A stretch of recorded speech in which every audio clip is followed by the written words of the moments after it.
tal? Buenas noches, bienvenidos. Día más de clase del curso de Ética y Filosofía. El tema de hoy día es la filosofía de la Edad Media. Pregunta para ustedes, pregunta abierta, el que desea responde.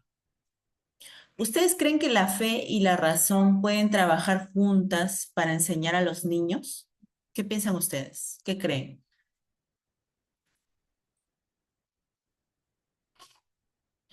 ¿Creen que la fe y la razón pueden trabajar juntas para enseñar a los niños?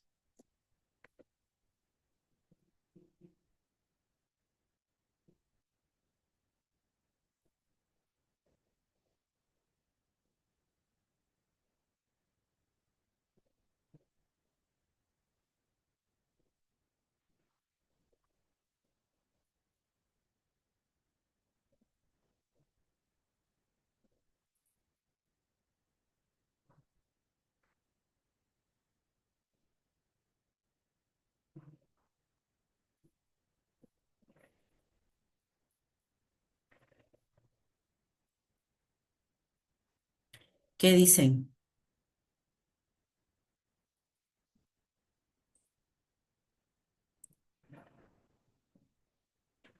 Sí, pero ¿cómo creen? A ver,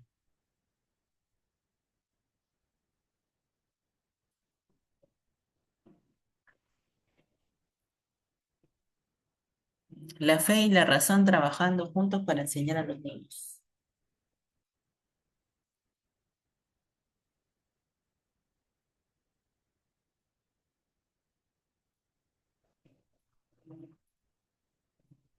¿Qué creen ustedes?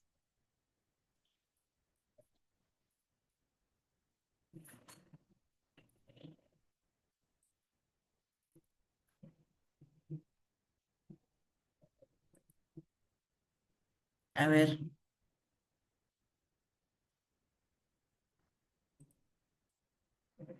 ¿nadie quiere participar?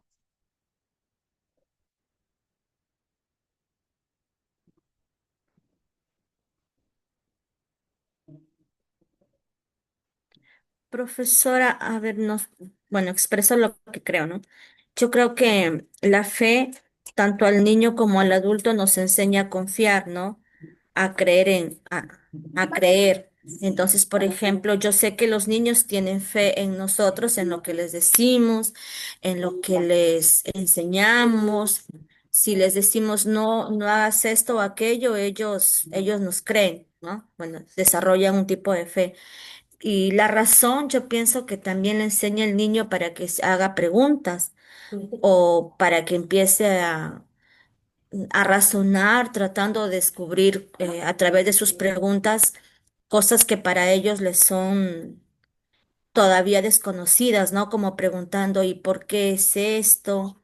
¿Y de dónde salió? Mm, y siempre nos están haciendo algunas preguntas. Ahora, yo pienso que las dos, si pueden ir de la mano, pueden trabajar de la mano juntas, porque el niño no solamente razona, sino que también siente, ¿no? Las dos van juntas. Van de la mano, dice Doris. ¿Qué dice Rita?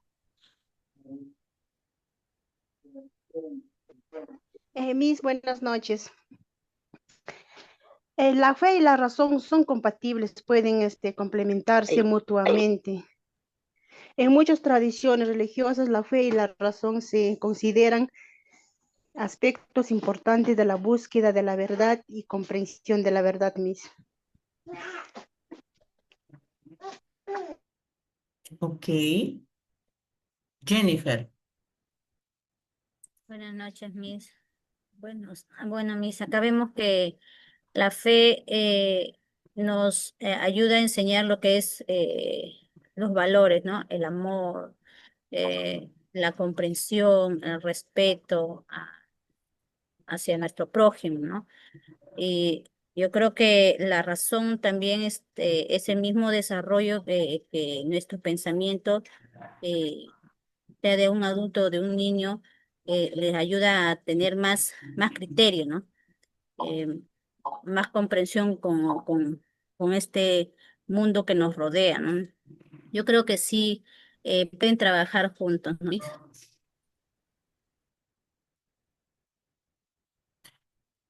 Heidi Campos.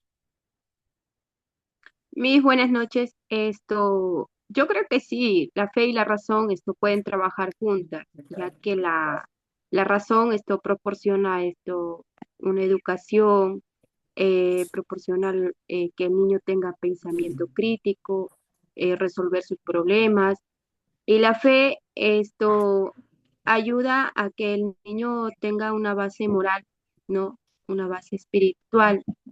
Eso es lo que proporciona. Muchas gracias. Ok, muy bien, gracias por su participación. Vamos a ver, entonces, vamos a responder esa pregunta con el proceso de la clase, ¿ya? Vamos a diferenciar fe, razón, porque la semana pasada habíamos hablado ¿de qué habíamos hablado la semana pasada? A ver, de la filosofía clásica. ¿Y ellos qué proponían en la filosofía clásica?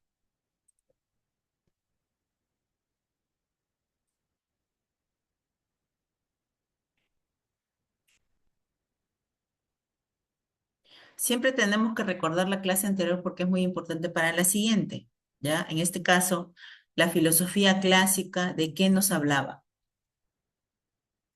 De la antigua Grecia a mí. Ya, pero ¿de qué hablaba la filosofía clásica?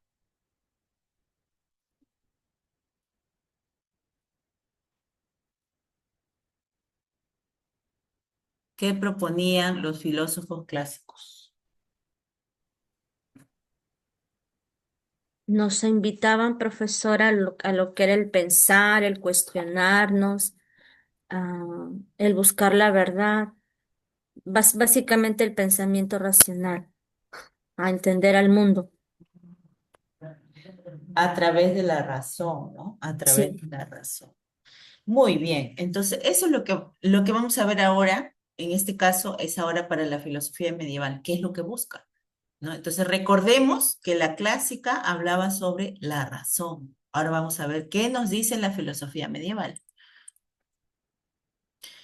En el contexto histórico de la filosofía medieval, se desarrolla en la Edad Media, aproximadamente entre el siglo V y el siglo XV, después de la caída del Imperio Romano, el Imperio Romano de Occidente, en el año 476 después de Cristo, y hasta la caída de Constantinopla en el año 1453.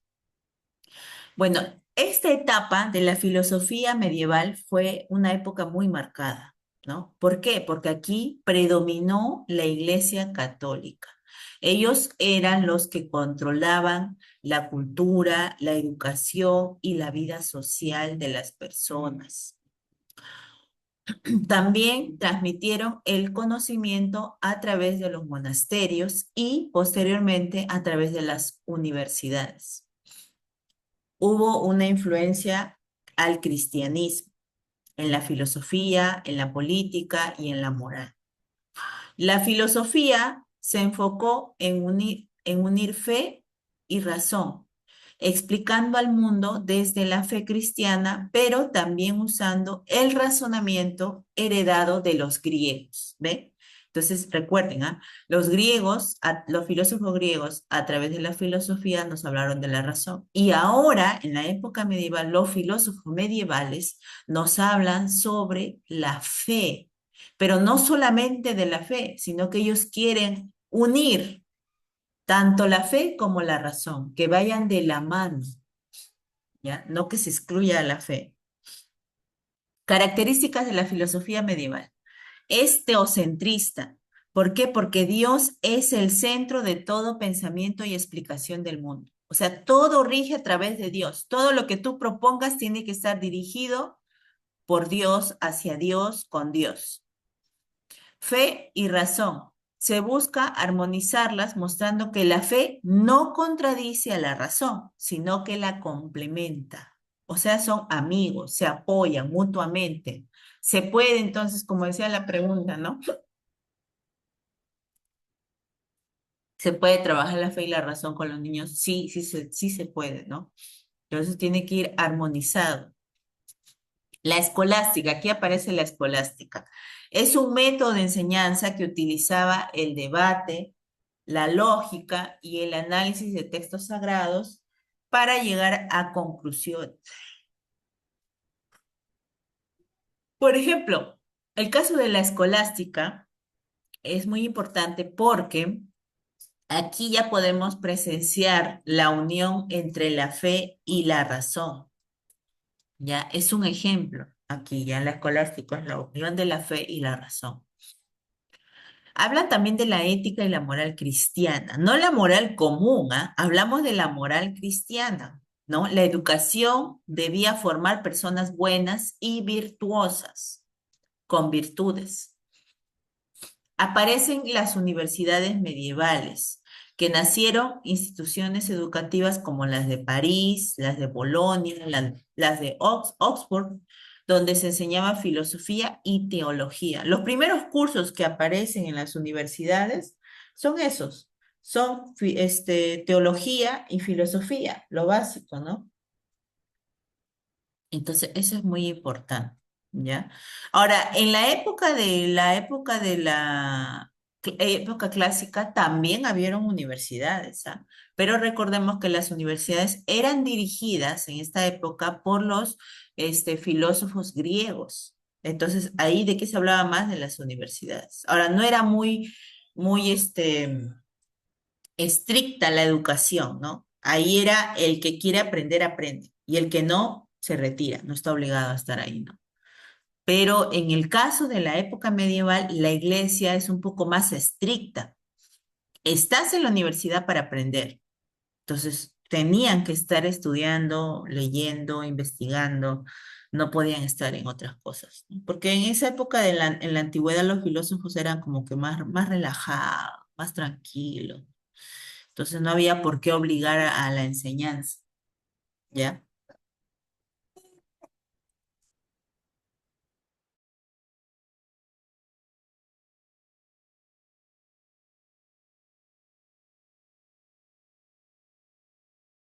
Ya ahí viene. Principales filósofos de la Edad Media.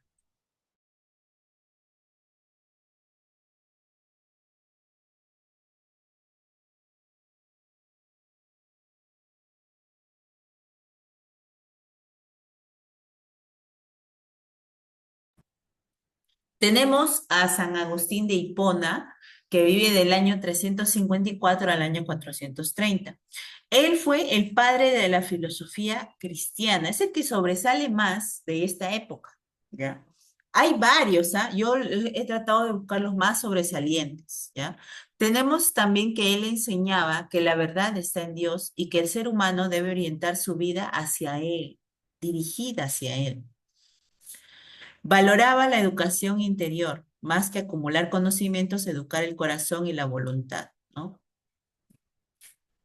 Ejemplo aplicado en este caso a la educación inicial, enseñar a los niños a compartir no solo por obligación, sino porque hacer el bien les acerca a Dios. O sea, eso se enseña, ¿no? Pero nosotros lo tenemos, en esa época decían, hay que llevarlo a lo que dice Dios, ¿no? Para Dios eso es compartir, es bueno, es hacer el bien. Entonces hay que relacionarlo de esa manera para que ellos lo puedan entender mejor. Y eso es lo que hicieron, ¿no?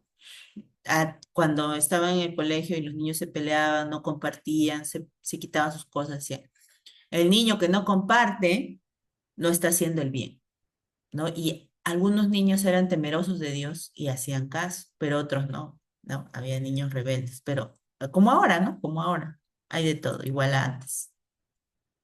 Tenemos también a Santo Tomás de Aquino, que vivió del año 1225 al año 1274. Es un gran representante de la escolástica. Buscó conciliar la razón de Aristóteles con la fe cristiana.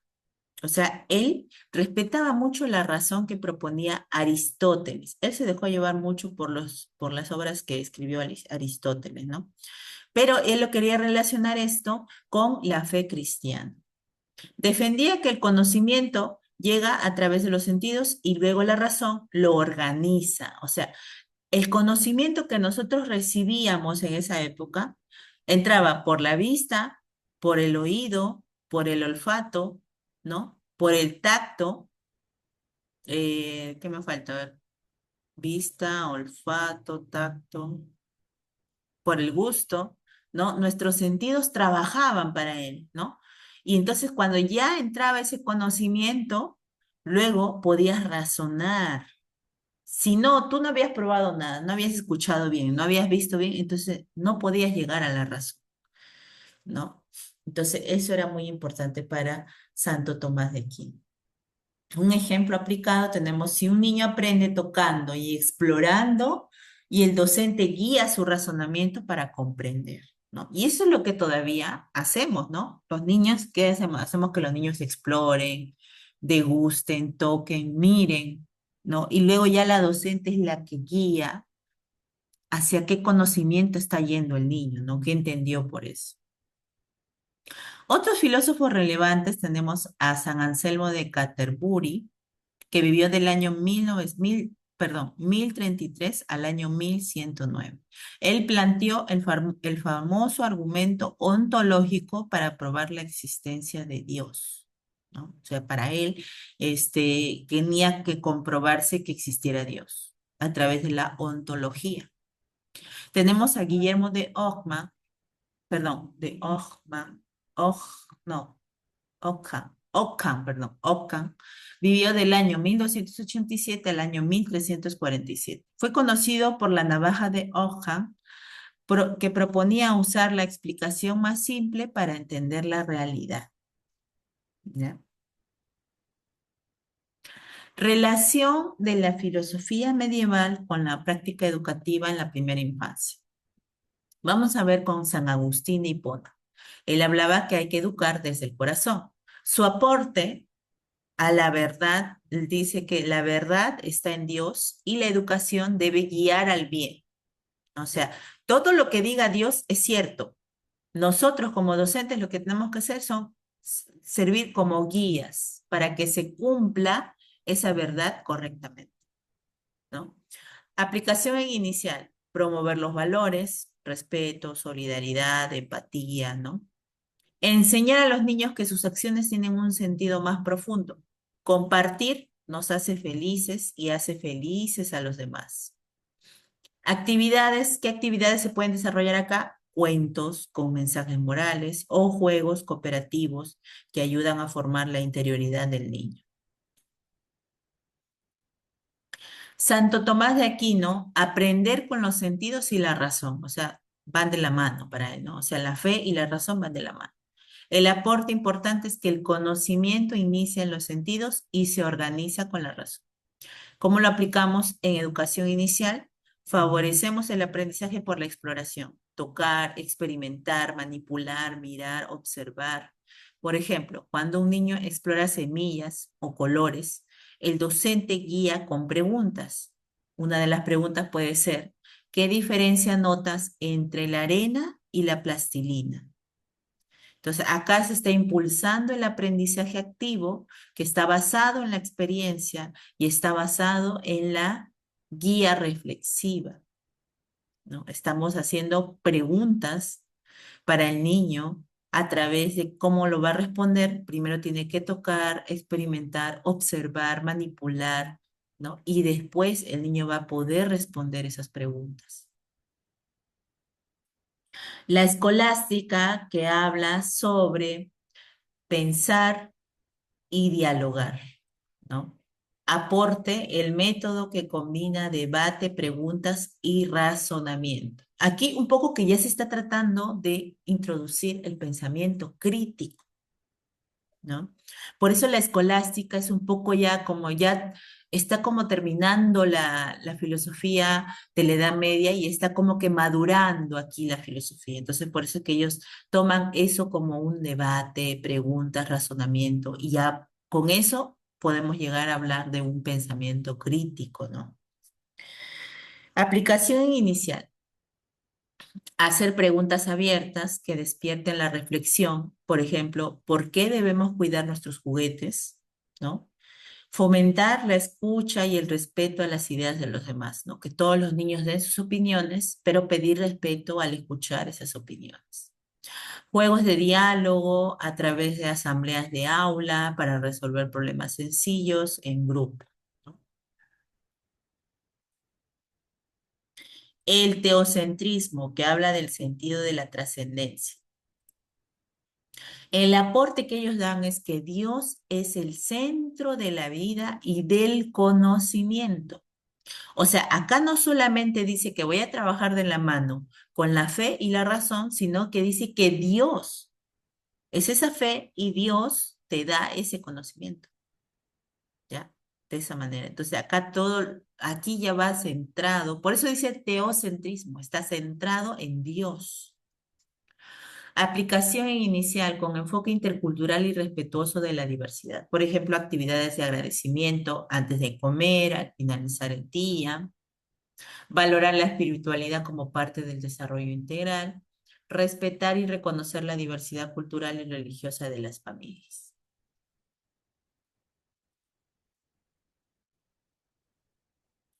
Ejemplos prácticos y aplicación. En el ejemplo 1, con San Agustín, dice que un maestro de inicial enseña valores, bondad, solidaridad. Más que solo memorizar, guía a los niños a vivir con amor. Ejemplo 2, Santo Tomás de Aquino. Una docente observa cómo los niños aprenden jugando con bloques, reconoce que el aprendizaje viene de la experiencia, los sentidos, y la reflexión de la razón. Ejemplo 3 de la escolástica, cuando el docente plantea preguntas y debates sencillos, ¿por qué compartimos los juguetes? Está usando el diálogo para razonar. Ya, a ver, un ratito voy a... Acá está muy junto, no me gusta. Voy a dar una separación. Ya, entonces acá tienen 3 ejemplos claros de lo que, cómo se aplica la filosofía medieval a nuestra época. ¿Cómo lo podemos aplicar? ¿Ya? Bien, vamos a analizar los siguientes casos. ¿Ya? En el caso 1 tenemos como la propuesta de San Agustín de Hipona, el sentido espiritual. Esta es la siguiente situación. Un niño de 5 años, antes del refrigerio, pregunta a la maestra, ¿por qué debemos rezar antes de comer si ya tenemos la comida? A ver, ¿qué dicen ustedes? ¿Qué le responderían a ese niño, no? Un niño de 5 años, antes del refrigerio, pregunta a la maestra, ¿por qué debemos rezar antes de comer si ya tenemos la comida? ¿Qué dicen ustedes? A ver, Lorena, ¿qué dice Lorena? Buenas noches, compañeras, buenas noches. Yo creo, bueno, mi respuesta sería para el niño que se debe dar las gracias por los alimentos, porque ya que Dios es quien nos provee lo que es lluvia, sol, y gracias a eso crecen los alimentos, pues, ¿no? Y ya hay personas que cosechan y que es como un proceso, explicarle algo breve, un proceso para que esa comida llegue a los hogares, a donde se están repartiendo, ¿no? Bueno, esa sería mi idea, mis. Gracias. ¿Ya? Pero miren, chicos, hablemos en este caso desde la fe. A ver, ¿cómo le respondería? Imagínense que ustedes son San Agustín. Ya hemos visto cómo piensa San Agustín, qué es lo que quiere proponer. A ver, ¿qué dice Magali? Mis buenas noches compañeras. Yo le contestaría a los niños cuando preguntan por qué debemos rezar antes de comer, si ya tenemos la comida, porque Dios nos bendice, Dios nos da su bendición. Y entonces nosotros en agradecimiento, ¿no? Decimos, gracias Señor por todas las cosas, ¿no? Bueno, sería mi respuesta a mí, no sé, estará bien. María Angélica.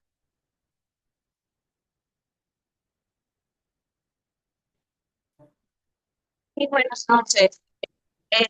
Bueno, yo les diría a los niños que primeramente tenemos que bendecir los alimentos, ya que hay niños que en realidad que a veces no tienen que comer. Agradecer por los alimentos que tenemos hoy en día, agradecer a las personas que han hecho también los alimentos y bendecir, por siempre también enseñar a los niños siempre bendecir los alimentos antes de comerlos, ¿no? Zaida. Mis buenas noches, compañeras. Yo le explicaría a los niños que si la comida tenemos nosotros es gracias a Dios y gracias porque Dios le da la fuerza y la fortaleza y el trabajo a los papás y a los campesinos para que puedan llegar a nuestra mesa esta comida y por los niños que no tienen también. Y eso es lo que yo diría a los niños. Ok. ¿Qué dice Jennifer Coronel? Bueno, Miss, yo les diría que tenemos que aprender a dar gracias a Dios por todas las pequeñas cositas que nos dan y bendecir la comida, ¿no? Para que quizás algo puede hacer que esté malito, no nos haga daño.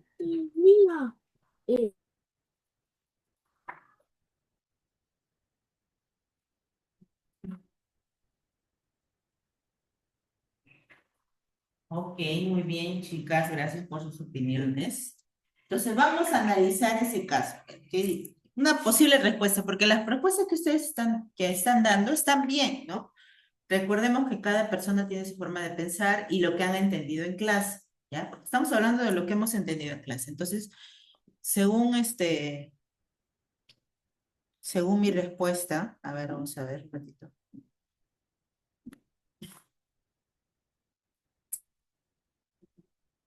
Es una propuesta también. ¿Cómo lo analizamos? A ver, si lo vemos desde la perspectiva de la visión de San Agustín, ¿no?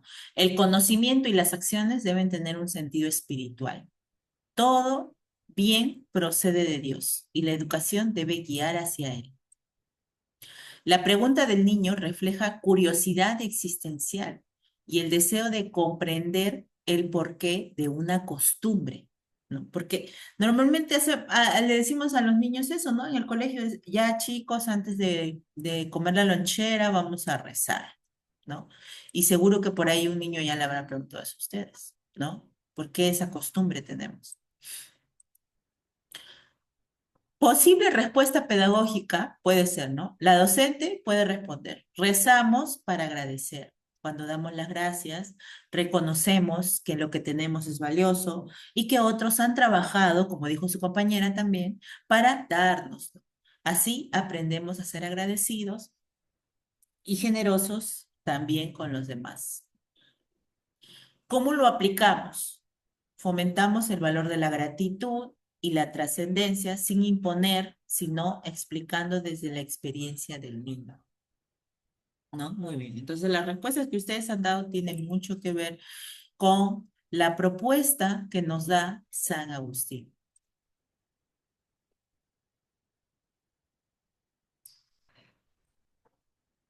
Ay, creo que acá se está repitiendo la diapositiva. Y ahora sí, ahí está. A ver, Santo Tomás de Aquino, conocimiento desde los sentidos. En una actividad de exploración sensorial, una niña toca arena y plastilina. Luego dice, la arena se cae, pero la plastilina se queda junta. ¿Por qué son diferentes? ¿Qué respuesta le darían ahí al alumno? ¿Por qué son diferentes? Desde la perspectiva, recordemos, desde la perspectiva de Santo Tomás de Aquino. A ver, ¿qué dicen ustedes?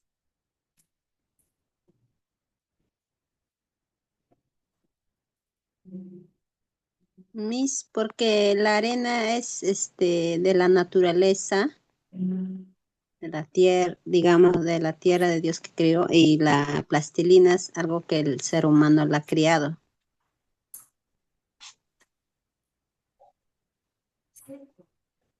¿Ya? Chicas, recordemos, chicos, chicas, recordemos la propuesta de Santo Tomás de Aquino.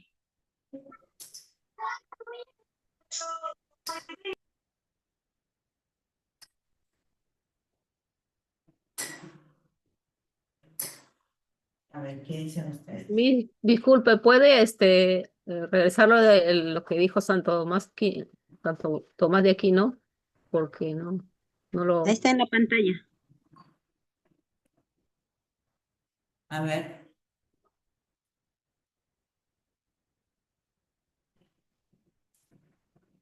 Ok, gracias. Ahí está, a ver, analicen, lean nuevamente y analicen.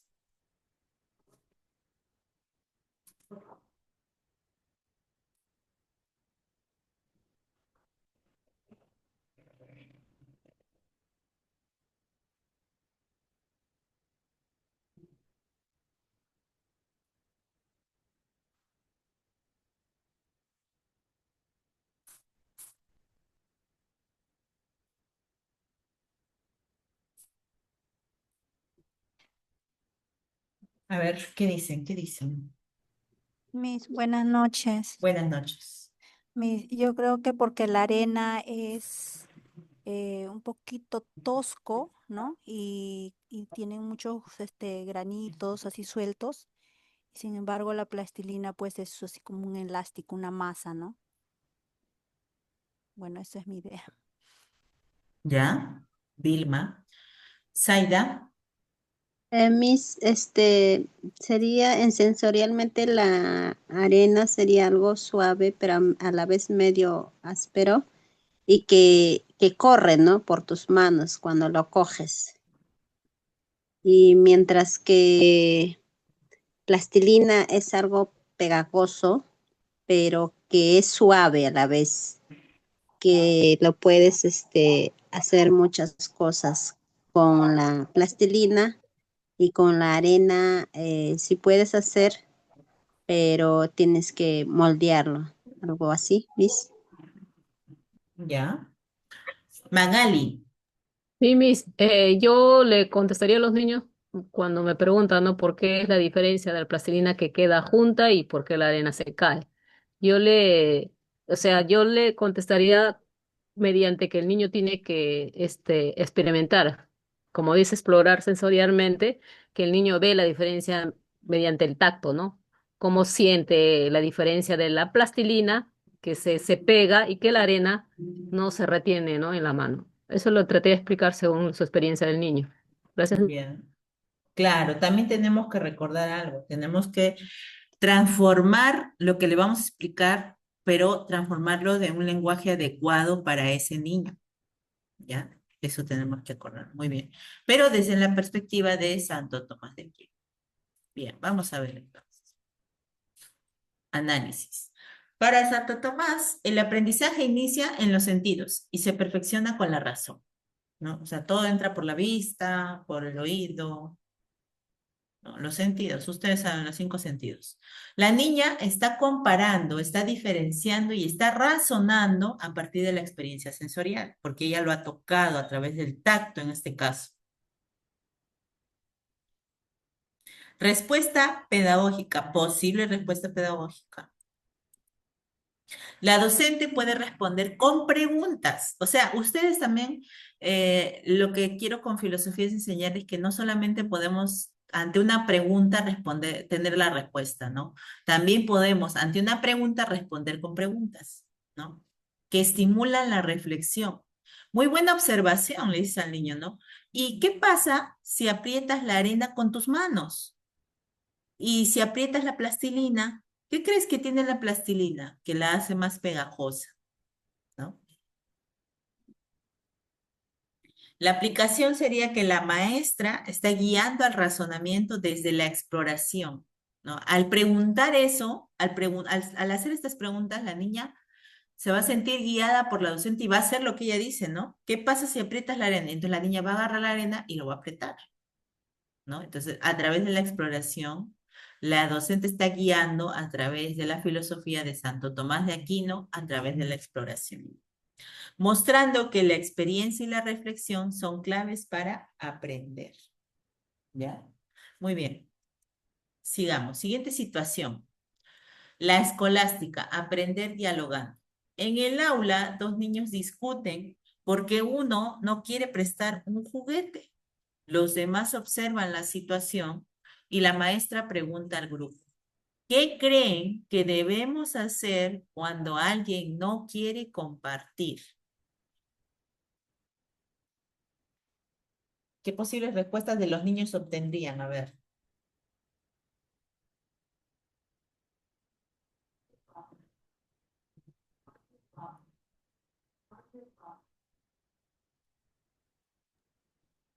Mis, pedirle que pidan con las palabras mágicas, de repente decirle por favor, ¿no?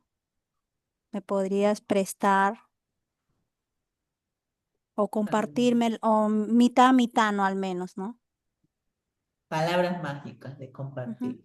A ver, por favor, ¿no? Diana, ¿qué dice Diana? Mis buenas noches. Como dice mi compañera, podemos con ejemplos también hacerles ver que compartir es muy bueno, ¿no? Con las palabras mágicas y también de repente preguntarles, ¿no? ¿Cómo se sentirían ellos si su compañerito no le prestaría a él, ¿no? Para un poquito entrar en reflexión, ¿no? ¿Cómo se sentirían? Ya, muy bien. Zaida. Sería, digamos, si el niño no quiere prestar, bueno, ¿no? Como dicen mis compañeras, hacer con las palabras mágicas y una también en la forma como le hablas tú, ¿no? Y a los niños decir cómo la has pedido o capaz cómo la pidió el niño. Entonces decir, a saber decir, ¿no? Amigo, por favor, ¿me puedes prestar? Entonces, y ahí, si en caso dice no, ya. Entonces, o otra forma podría ser, ¿qué te parece si tú me prestas y cuando yo tenga, yo te voy a prestar? O mira, tengo eso y yo te presto este y tú me prestas y así compartimos. Jennifer. Bueno, mis, acá la pregunta dice, ¿qué creen que debemos hacer cuando alguien no quiere compartir? Yo les diría a mis, entonces, eh, preguntaría a los niños, ¿no? Y como ya eh, siempre los niños juegan, entonces la maestra ahí tiene ya eh, prácticamente siempre hablando, ¿no? Ya, niño que no comparte, entonces guardamos los juguetes, ya nadie juega. Entonces ahí los niños, yo creo, mis, que los niños ahí ellos mismos se van a poner a pensar, entonces van a decir, no, yo quiero seguir jugando, entonces voy a compartir. Eso sería mis, gracias. Ya.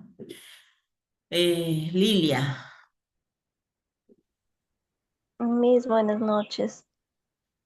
Ante este caso, yo creo que es importante recordar las palabras mágicas como también los acuerdos que se tienen en aula, ¿no? Eso son las normas permanentes que se debe recordar día a día a los niños.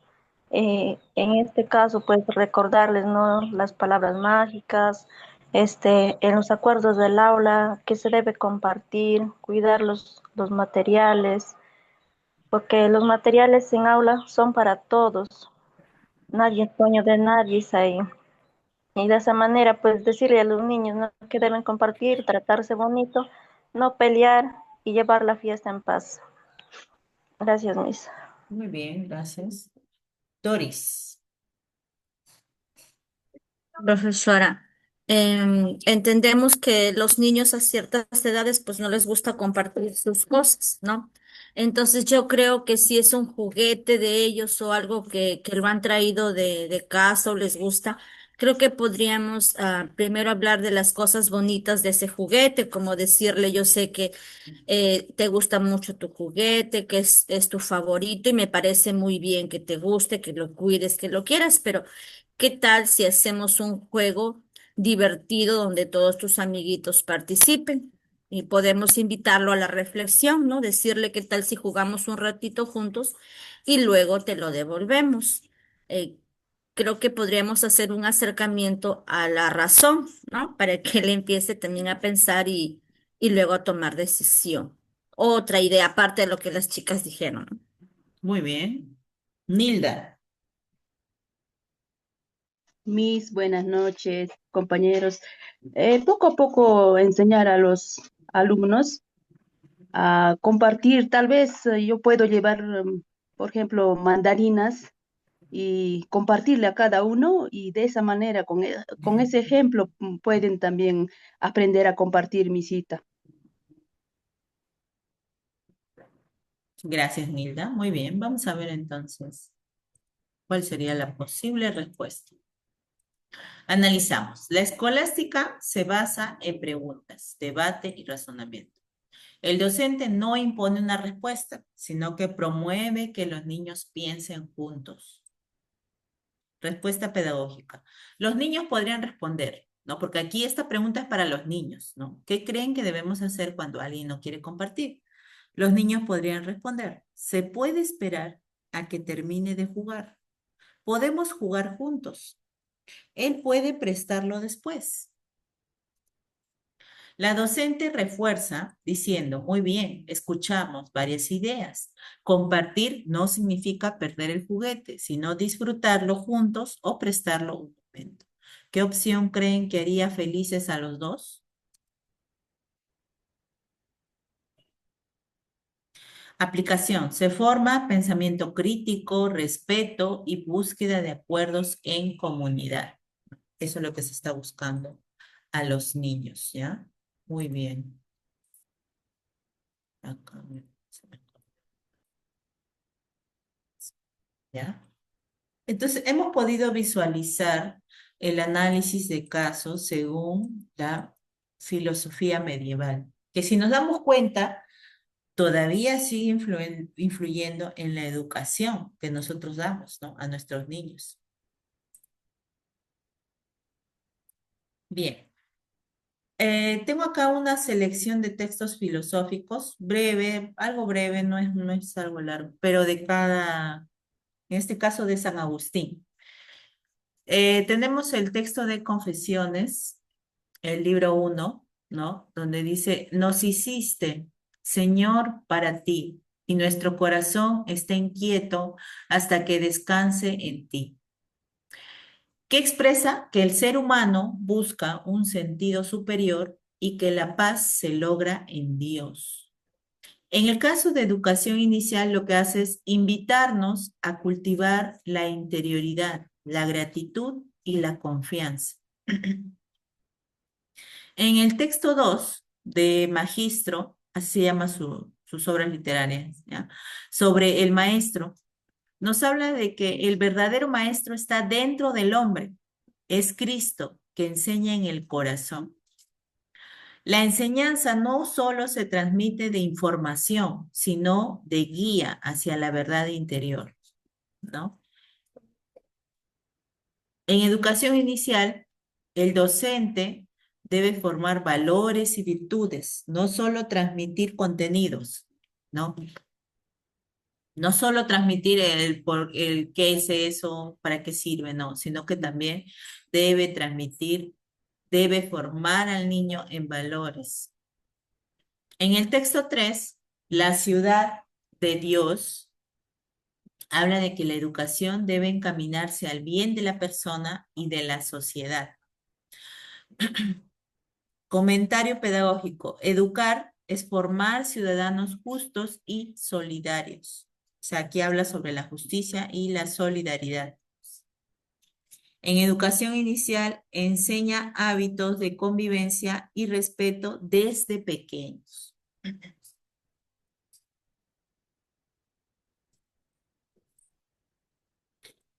Tenemos el texto también, los textos, perdón, de Santo Tomás de Aquino.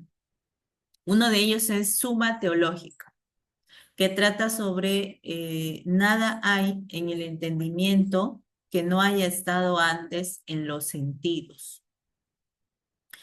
El conocimiento humano comienza por la experiencia sensorial, que es lo que hemos visto, y en educación inicial favorecer el aprendizaje a través de la exploración y el juego, ¿no?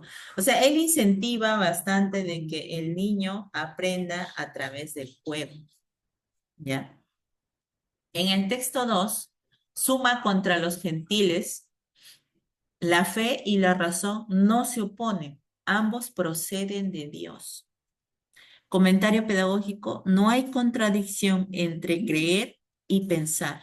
Ambas se complementan, ¿no? Para él se puede trabajar tanto con la fe como la razón. En educación inicial, educar en la armonía entre lo espiritual y lo racional. El texto 3 de Veritate, enseñar es un acto de caridad. Quien enseña da a otro lo que posee. O sea, por ejemplo, ustedes como futuros docentes, ¿no? Lo que están haciendo, enseñar, ¿no? Yo sé que les van a pagar por enseñar, pero al principio ustedes van a dar todo, todo, todo, todo de ustedes, ¿no? Se van a quedar un poco más de tiempo, van a buscar otras formas, no solo lo mismo que le dicen en el colegio, ¿no? Entonces estás enseñando, mostrando un acto de caridad. Educar es un acto de amor y de entrega. ¿Ya? No solamente yo me refiero a que ustedes van a dar dinero o van a dar materiales, no, sino que van a sentir ese compromiso de trabajar con los niños de manera madura, ¿no? Comprenderlos, ponerse en el lugar de ellos, ¿no? Entregando todo de ustedes, ¿no? En educación inicial, el docente enseña con paciencia, con ternura y con generosidad, ¿no? Eso es muy importante en un docente, que sea paciente, que tenga ternura, que sea generoso, ¿ya?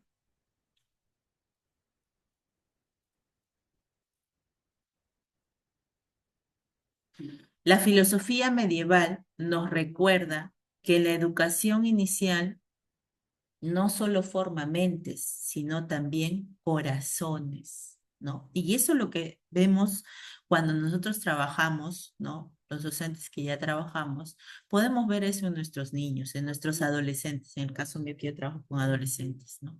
Entonces, no solamente estamos yendo a formar ahí los cerebritos de los niños, las mentes, lo que piensan, no, sino también sus corazones. Y desde ahí, desde los corazones de los niños, nosotros podemos llegar a ellos, ¿no? No necesariamente desde la mente, ¿no? Entonces, es muy importante que ustedes consideren eso. Y eso es lo que nos está enseñando la filosofía medieval, ¿ya? Muy bien. Ahora, yo quiero que ustedes me digan, de lo que hemos visto en la clase anterior, de la filosofía antigua, ¿no? Y la filosofía, actualmente la filosofía medieval que estamos viendo ahora, ¿qué diferencia encuentran entre los dos?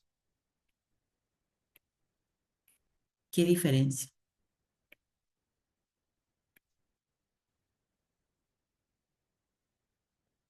A ver, ¿qué dicen ustedes? ¿Qué diferencia encuentran entre la filosofía medieval y la filosofía clásica?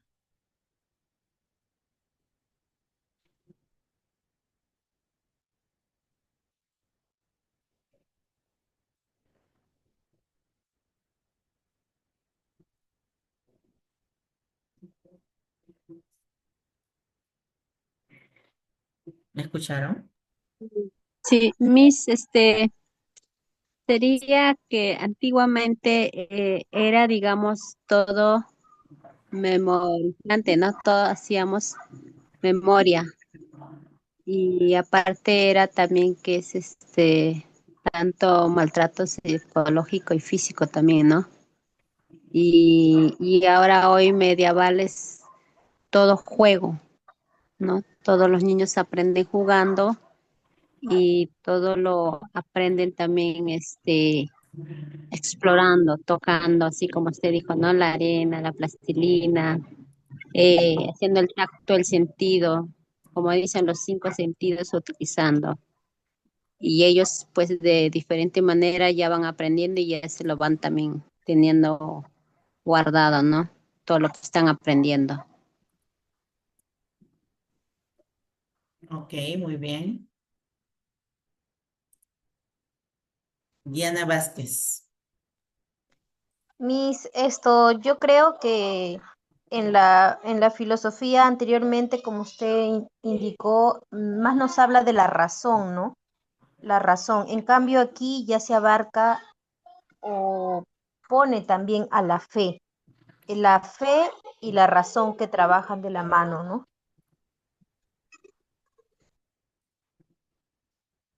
Ya, muy bien.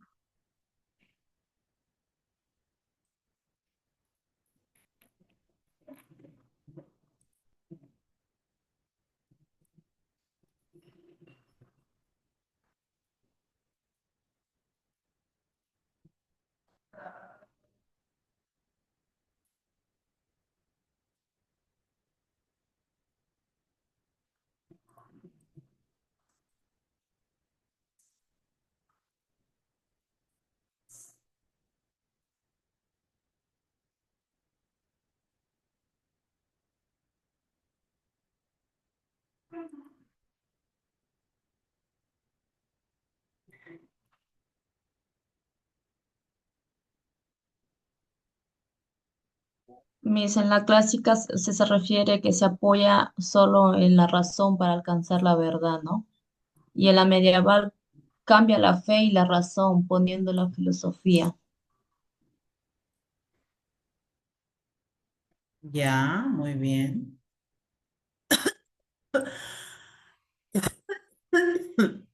Ay, perdón.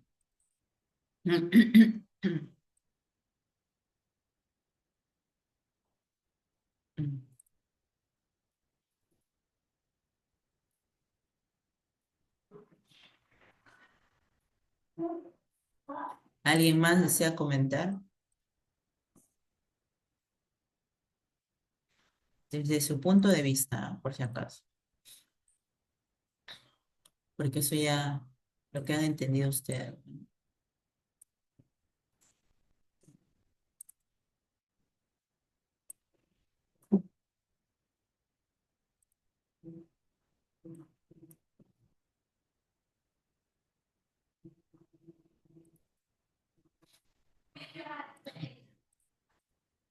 Ya, muy bien. Vamos a ver entonces acá. Acá hice un cuadro comparativo.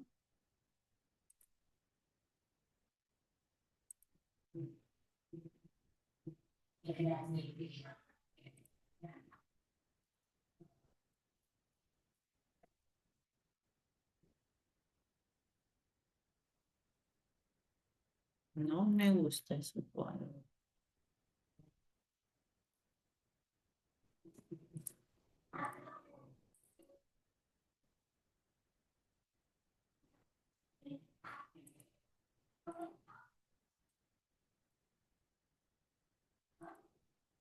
Ya está.